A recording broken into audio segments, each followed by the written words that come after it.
Hello, welcome to Mr. Weeder Maths. We're going to do a video on surds. I'm going to help you get this topic right. Surds are the exploration of square roots. Oh, yummy, yummy square roots. And square roots that we don't know. So we take square root of 8.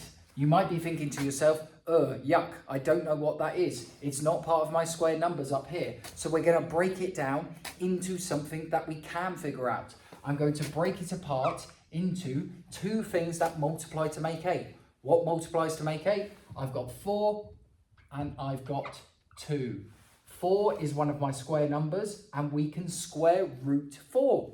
So it becomes 2 lots of root 2, and we can simplify this answer by writing it as 2 root 2. Lovely, job done. So your aim is to check for the square roots. Let's do another one.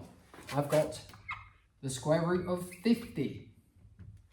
Okay, square root of 50. I am looking for what multiplies and goes into 50. Hopefully it's one of my square numbers. Now, if you're looking at that list, hopefully you're screaming at this video, always got to be 25. Lovely job.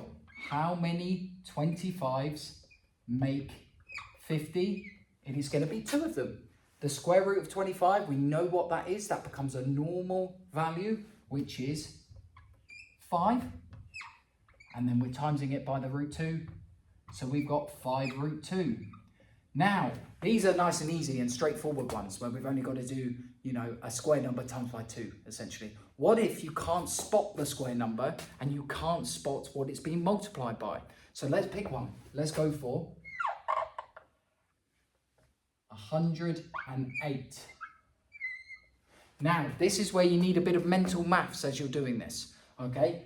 108, there is a biggest square number that goes into this, but you might not be able to spot it. So you start with the things that you can break down. Hopefully, you can spot that 4 goes into this. So I can write it as the multiplication of the square root of 4 multiplied by the square root, well, half it, that's 54, half it again, 27. So we've got that one there. Okay, this square root of 4 is going to become a normal 2, but at the same time, I'm going to break apart the 27. What can we write 27 as? Well, we can write it as the multiplication of 9, yes, my other square number, and 3. So we've got the square root of 9 multiplied by the square root of 3.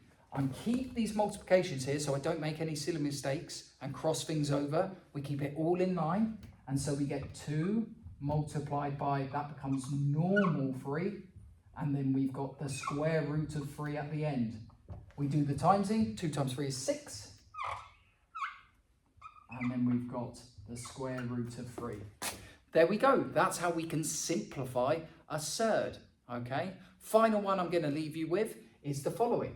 Okay. What if I have a number, let's say 3, in front of a square root, let's say 90.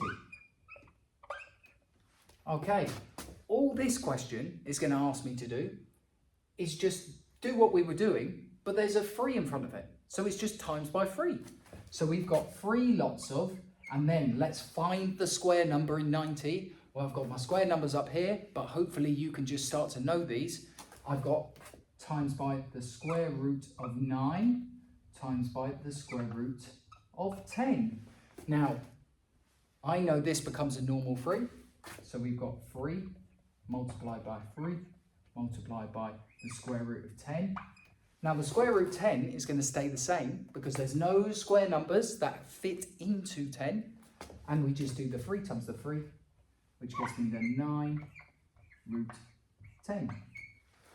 All right, that's it for surds and simplifying. Give them a go now, look up some questions, put it into practice. I'll see you for the next video. Woohoo!